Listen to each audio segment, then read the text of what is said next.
Hi guys, we're here today. My name is Fabiana and I'm here today to help you with your English one more time, okay? And today our topic is phrasal verbs.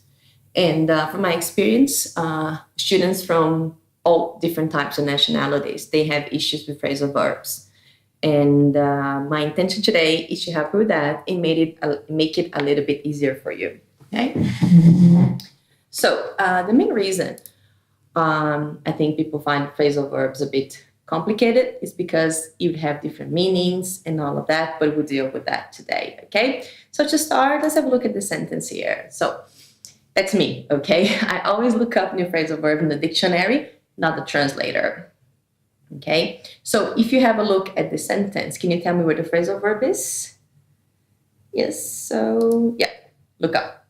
So that's the phrasal verb in the sentence. And just before we move on, I just want to make sure you know what a phrasal verb is. So phrasal verb is basically a verb plus a preposition. So, but the main difference between a phrasal verb and just another word and a preposition is the fact that most of the time when they are together, they have a different meaning. And that's what makes it a bit harder for people to learn. Okay.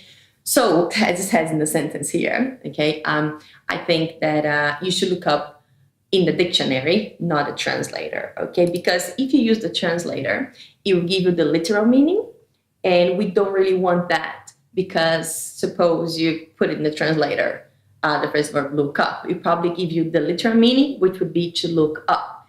And it's definitely not the meaning that the phrase verb has in this sentence, which is actually, so we don't use it, to search, okay? So my main advice would be to go over to the dictionary and look up the word, the phrasal verb, sorry, and then try to think of one verb that would describe the phrasal verb, because that will make it easier for you to remember.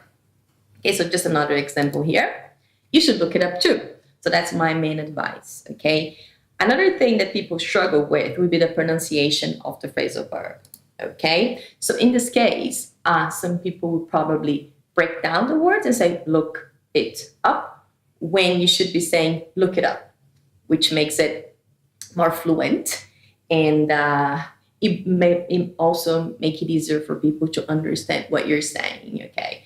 So, and again, that's the phrasal verb again, look up, same phrasal verb, but you notice that it is in the middle, okay? So this comes down to the grammar of the phrasal verb, which we're not going to talk about today, but there's also something that you should be thinking of, because if you know the grammar, you might be able to use it more accurately, which will make it easier for people to understand you, okay? Another thing that I find interesting and important is to actually learn the phrasal verb in a context, okay? So for example, what we're talking about here today is school. So we're talking about looking up phrasal verbs and learning new things. So that's the context there. So from my experience, I feel that if you learn the phrasal verbs in a context, it makes it easier for you to understand them and also remember them in the future. So based on all of these things, okay, that we're talking about, one thing you have to remember is to find out the meaning of the phrasal verb, okay? Then it's also good to look at the pronunciation, also the grammar to be accurate, and learn in a context so you don't forget it, because I feel that what people complain about is that, oh, I forgot the phrasal verb, okay? So the meaning, remember what we have to do for the meaning? Think of a verb, okay? And then pronunciation, do you remember what we have to do? Yeah, link the words to be a bit more fluent and make it easier for people to understand what we're saying. And the grammar, remember? There are different types. So when you're doing your research, you should check it.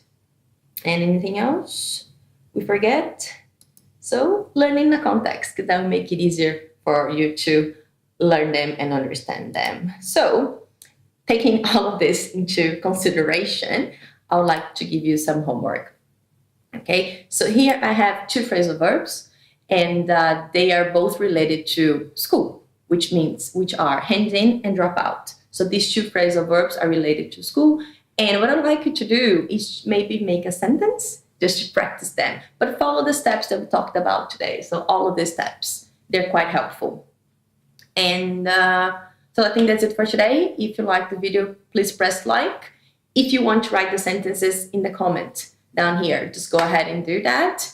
And if you have any other questions, just do that also, okay? Thank you very much.